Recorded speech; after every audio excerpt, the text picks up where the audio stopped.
Paris, do you think there is this kind of liberal accessibility? Yeah, I'm not sure I quite agree with your assessment of it. I think that a lot of younger people are really actually quite worried and thinking like, have we been here before?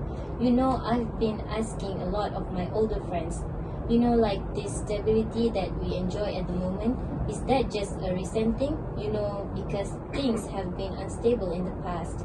And what I'm hearing is that people do feel like it is something really new and it is not business as usual. It is not politics as usual. And I think there is a lot of fear and a lot of uncertainty, and I think to second guess somebody motives, I hope that he is wrong. I think he... What stability? What stability do we have at the moment? We live in possibly one of the most troubled times that I can ever remember, and you talk about stability and trying to maintain that. We don't have stability at the moment. What have you and your party have done to improve stability in this country and around the world? Give me one concrete example. Well, actually, leaving the European Union You think breaking up with the European Union is increasing stability? is one of the main things that we do to actually try and secure our country. Because we are, the European Union is, where do we start? Let's talk about. I think we should talk. I just want to carry on. Why so much support and so proud rather than Remnick? Yeah, let's just talk about Trump and Remnick just now. If I could, but he concedes Trump having been elected, that there are serious groups of unrepresented people with genuine grievance. He spoke to the British North in the American South quite correctly. When did you hear David Remnick or any of the people like him at all concerned about those people before the emergence of Donald Trump for decades? Well, This has been waiting to happen. They paid no attention to it at all until recently people... It's not a fair point, David. And you were saying we're looking for the parachute. We're desperately looking for the parachute. The point was we can go. We can revisit the campaign. But we know that Hillary Clinton doesn't pay enough attention to the Rust Belt. We didn't. We know she didn't do all that. It's just come upon them as if they didn't think it was coming. I think Peter's got a point. I think it's not enough to get that people are suffering, that people are discontent of globalization. I think it's about doing something about it. I think we have to remember Hillary. We lost the election as well as Donald Trump, winning the election, and the failure of the consensus politics. Remember the Republican Party as well. In some ways, Donald Trump has won the presidency. The Republican Party hasn't won their presidency. They did most of their everything they could to try and stop him from winning, but they did win Congress. When do you think all this started? We're looking about 2008. You know, Obama's elective Labour government here, Medvedev, is the new president of Russia. When did all this start? When did this development, Well, I think it was so. When I was living in the US in the early 1990s, it was already well underway, and one of the major features of it was something which is now mirrored in Europe in a strange way, which is the huge amount of the immigration, much of it illegal, coming across the Mexican border, which is something which Trump sort of addresses to and it seems to me a very related and not very intelligent way. But that changed the United States hugely, and the American Republican moving in and conservative journalism particularly were even during that period over what to do about it, and the Democrats had I've seen nothing to say about except that it was fine. But it has got much more to do with the jobs going than immigrants coming. Well, that is highly uncommitted. Let's go back. It's also to do with NAFTA apart from anything else, but Paris list is just on the question of what the trajectory has been in terms of tolerance. You know from the 60s onwards, this was always going to be, with new laws, with in America, homosexuality wasn't illegal. We had birth control here, with lots of different things happening here. And there was a tolerance. We feel that tolerance again has been a kind of blip, and we're becoming intolerant towards difference again. A little bit of 2 points that I've made. Firstly, I think a lot of this connected to social media and people just getting their voices heard more. Sometimes there's things that we want here and we didn't have the voice before getting voice.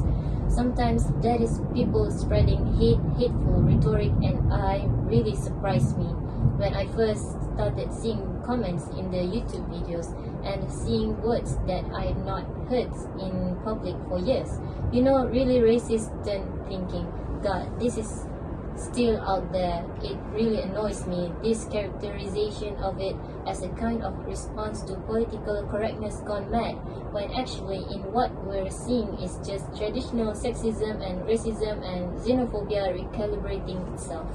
But if you're hearing and seeing that, what is giving it license? Well, can I just say, I think it is a cynical politician from your party exploiting people's private prejudices, and I think you raised a really good point about working class people and the left not being interested in them, or the right wasn't interested in them. I am from one of those towns that vote for Brexit, one of those forgotten communities, and I think it is really interesting nobody's interested in speaking to everyone's talk about housing or schools or jobs and all the rest of it. But suddenly when people have got racist concerns, everybody wants to listen to me, and it's really important to hear what we want to say. Let's just come back on that. This is precisely the problem, Paris. You think it is funny with the rise in racism, with the rise in hate crime, when the problem is visible? You think it is laughable? Can I speak? This is the problem that people like you have for years actually said. We don't want to talk about these issues. We don't want to talk about immigration. And you refuse to let people talk about. Hang on.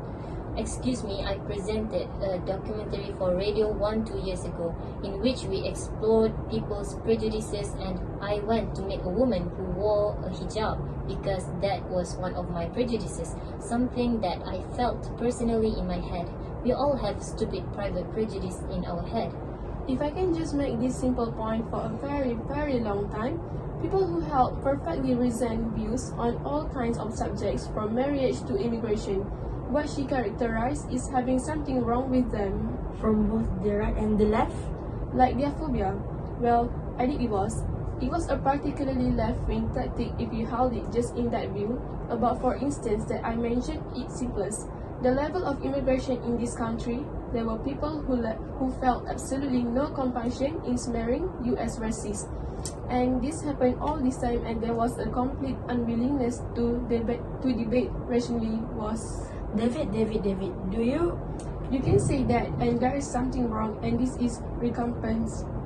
This is the last example of the reasons we don't talk about the problems of globalization, because we've instantly got onto social cultural issues. We were talking a moment ago about the towns in the north of England and the Rust Belt, their economic decline, the plight of jobs, and now we're talking about social issues. This is the right and the left failing to talk about how exactly those things. I think it is certainly interesting that Let's talk about the economics of it. Let's talk about the Rust Belt. Mexican immigrants haven't caused the destruction to. So if you're either presumably take a position for looking ahead to 2017 that this year has been a disaster and there needs to be a fight back, or this has actually been a great year and how do we consolidate it? Let's go with the former. That it's been a disaster and there should be a fight back, which may be your positions, but what do you think will happen? What has to happen next year for you to feel better? I think in 2016, we look at these years where you and lots of forces were unleashed. Irrespective of what you think about Brexit or Trump, a lot of expectations, positive or negative, have been raised. Forces, the furies have been unleashed. I don't know if Donald Trump has a plan for what happens when people discover he can't do all the things he said on the campaign trail. I don't know what the plan is for when Brexit, when we don't perhaps get the deal that we confidently said that we couldn't. We're already dealing with disappointment, but there certainly isn't £350 million for the NHS. I agree completely with that. The expectations have been raised by largely irresponsible and marginal people who came to prominence because purple irresponsible politicians refused to deal with it. And what would this be? It was marginal as far as you are concerned. I've always regarded you keepers as a Dad's Army marginal party. and I don't think that it ever had any serious possibility of reaching power that made it subject to kissing. And other struggles are always most vicious, where the stakes are so small and that is where it finds itself. But the Conservative Party was the thing which needed to be cut, really, I think. Susan, if you think it's been a great year, then how does it can talk consolidate if what David is saying is right? That so maybe we'll be disappointed with the nature of actually how Brexit will play out and the nature of how Donald Trump will be in the White House. Well, I think again, you're making huge jumping to huge conclusions here. That we're not going to get a good deal, and I absolutely see that we hold all the cards in this country. We have the biggest trade deficit with the European Union. They need us far more than we need them. There is every opportunity to get a good deal out there. This should be the first time in history where no one was disappointed for what was said in the campaign trail. This would be the first time in history. And to go back to my picture right in the beginning, just if we can reinvigorate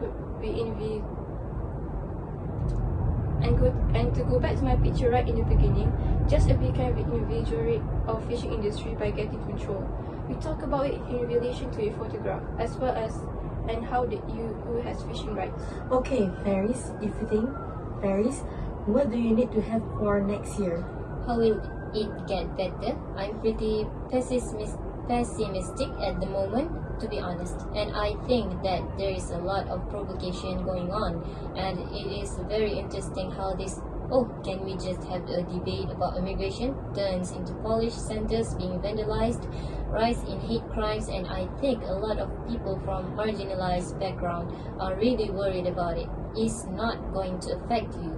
Nobody's going to come at you in the street and abuse you because the color of your skin. But it's not going to affect you. People are going to abuse me because I'm doing it in this program, Paris.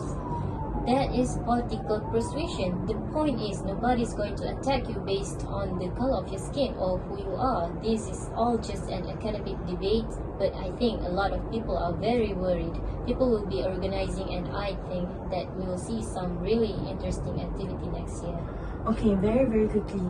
One good thing about 2016 for me was Andy Murray being declared #1 in the world in tennis. One good thing for 2016? Actually, I really love that moment. It was... Wait, for you, Peter, was something brilliant this year?